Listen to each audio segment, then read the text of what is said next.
Hello, welcome to the Teapot Reads. I'm the Teapot. This is what I am currently reading, and I am so happy to see you today. I am sitting on my kitchen floor because Tank has just completed his surgery the other day, so I don't want to leave him alone. I want to make sure, he's not scratching at anything. I don't want to have to put him in the cone of shame. He is doing good. He is healing well. It is something we're just taking one day at a time. But if you see me look over there, it's me checking up on him. And if you want to know more about all this, I talk about more in my vlogs. He's actually sleeping right now, which is really good. I typically do book hauls every season, but I am kind of moving away from that, and I'm just changing up how I do my seasonal book haul and TBR and wrap up. So it's not going to be seasonal necessarily anymore. This is partly to be a little healthier in how I buy books, and partly because doing massive book hauls is not something I'm super interested in anymore. That being said, I do have quite a few books here to haul for you. I've gotten these probably over the course of a month and a half, which is not great, but it's not bad considering a lot of these were pre-orders that came in or birthday gifts to myself. And we're gonna go really quickly through this because I don't want to ramble on and on about these books forever. But we're going to start with the books that I bought myself for my birthday. I did a whole haul from Book Depository, which is one of my favorite places to order from. I know they're technically an Amazon company, but they're one of the most affordable places to get international copies of books. And I really love a lot of UK editions of books. So first of all, we have The Bell Jar by Sylvia Plath. I don't know too much about this book. I just know that it is supposed to be really good. It sounds super pretentious. Sylvia Plath strikes me as a very interesting person, and I wanted to read one of her novels before I read like a biography about her. So I'm just going to read you quickly the back of this. Working as an intern for a New York fashion magazine in the summer of 1953, Esther Greenwood is on the brink of her future, yet she is also on the edge of a darkness that makes her world increasingly unreal. Esther's vision of the world shimmers and shifts, day-to-day living in the sultry city, her crazed men friends, and the hot dinner dances. The Bell Jar, Sylvia Plath's only novel, is partially based on Plath's own life. It has been celebrated for its darkly funny and razor-sharp portrait of the 1950s society and has sold millions of copies worldwide. I have a little shelf in my bookcase where I put like pretentious books, and this is where that's being shelved. Then I got the Penguin cloth-bound edition of The Goblin Market and Other Poems by Christina Rossetti. I finished reading Winter Song, and they pull a lot from this poem in Winter Song, and it's also a poem I've really wanted to read for a while, and it's such a lovely edition, so I couldn't. It's gorgeous. Like, look at that. It's so pretty. And all the cloth bounds are gorgeous, but this one is particularly stunning. Another book I've been eyeing for a while is Nancy Mitford's The Pursuit of Love and Other Novels. This is part of the Penguin Modern Classics, which is my favorite Penguin Classic series. I just think they're so pretty. I've wanted to read Nancy Mitford for a while. I actually have one of her nonfictions. But this has The Pursuit of Love, Love in a Cold Climate, and The Blessing. So very excited to get to this. I'm probably going to get to that sooner than later.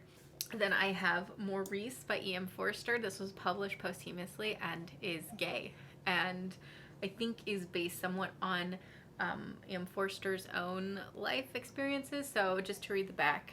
And he intentionally waited till after he was dead to make sure this was published. I've had my eye on this book for a while. I'm so glad to finally have picked up a copy, and this is the copy I definitely preferred. It is just, I really like the image they chose. Sorry, there's a bit of a glare, but Maurice Hall is a young man who grows up confident in his privileged status and well aware of his role in society. Modest and generally conformist, he nevertheless finds himself increasingly attracted to his own sex. Through Clive, whom he encounters at Cambridge, and through Alec, the gamekeeper in Clive's country estate, Maurice gradually experiences a profound emotional and sexual awakening, a tale of passion, bravery, and defiance. This intensely personal novel was completed in 1914 but remained unpublished until after Forster's death in 1970.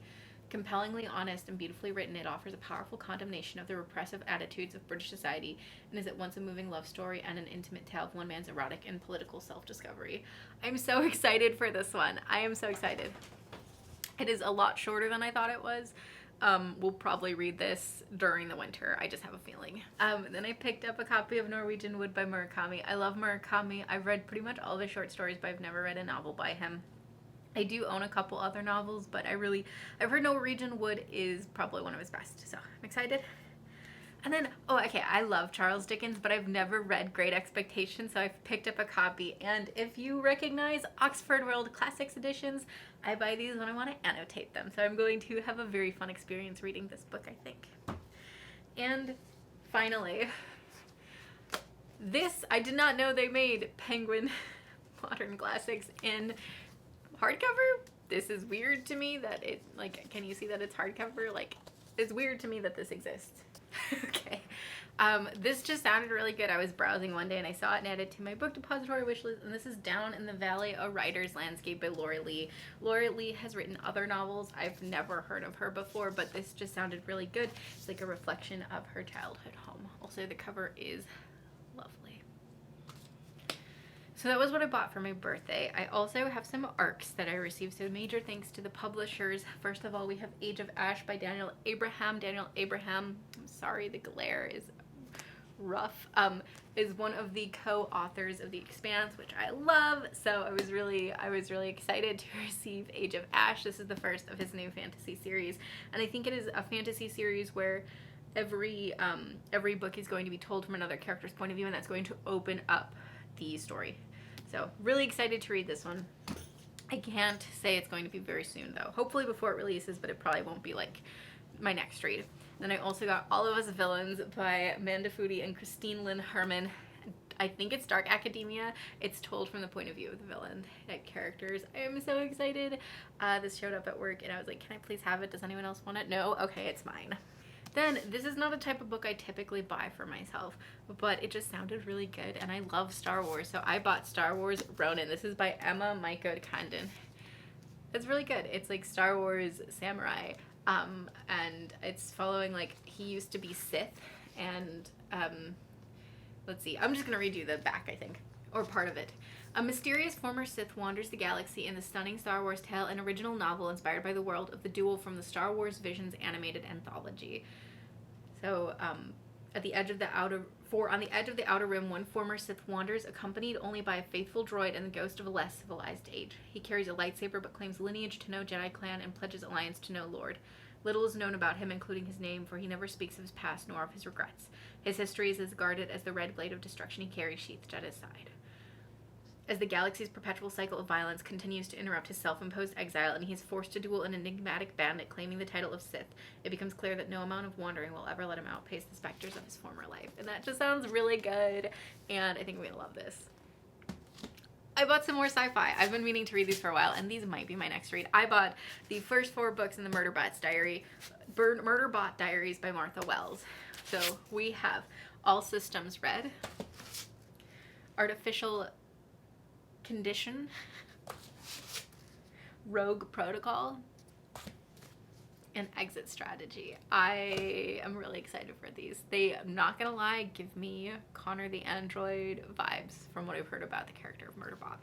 And then the rest of these books I kind of bought for collection reasons as well as sort of reading reasons, but mostly collection. So they have been reprinting the Temeraire books, and I already own the entire Temeraire series, but I had to buy these new covers because, first of all, look at these spines. So this is the first 3 Temeraire books. So we have His Majesty's Dragon. Can you see, or is the glare too much? Look at that dragon on there! Then we have Throne of Jade. It's so pretty. And then we have Black Powder War. This is there was a quote on here, hold on, that I really liked. It was enthralling reading. It's like Jane Austen playing Dungeons and Dragons with arrogance, Christopher Pellini, and just, if that doesn't sell you, I don't know what will. And then from Illumicrate, these finally came. We have the matching editions of A Gathering of Shadows and A Conjuring of Light. These are really pretty. The real stunners, though, are the end pages. Look at that. And then even more stunning. Just jaw-dropping. I gasped when I saw this. I gasped. Also, because I loved Brideshead Revisited, it was one of my favorite novels, I got another edition. This is the Popular Penguins edition from Australia. These are really cute. I love these. Just had to have it. Ooh, ooh, ooh. So I'm currently reading Once Upon a Broken Heart, and my UK edition came. This cover is prettier than the book is good. We're gonna tell the truth there. This cover outshines the book itself. And I have one of the secret covers, and I got the one I wanted. The fox. Look at that. Look at that. I got the fox. I'm so happy about that and so excited. And finally, last but not least, I got a edition of Anna Karenina to add to my collection. This is the Penguin cloth-bound edition. It's so pretty. Look at that. It's got the theater glasses on there, which are just perfect. Just perfect for this novel. And yes, that is everything. That is this book haul. I know I raced through it. I at some point would like to do one that takes a little more time to like ramble through the books, but not possible today because I'm taking care of Tinkers. So I'm gonna go put these away. I am going to then give him a massage that he needs to get to help with swelling, and then I'm gonna read. So thank you for watching this quick little video. Are there any books here that you want me to read like ASAP and talk about? Let me know, because I will try to move to those quickly. Have a good one. I hope if you're somewhere cold, you're staying warm, and if you're somewhere warm, you're staying comfortable. And most of all, I hope you are reading a great book. I will see you guys next time. Bye.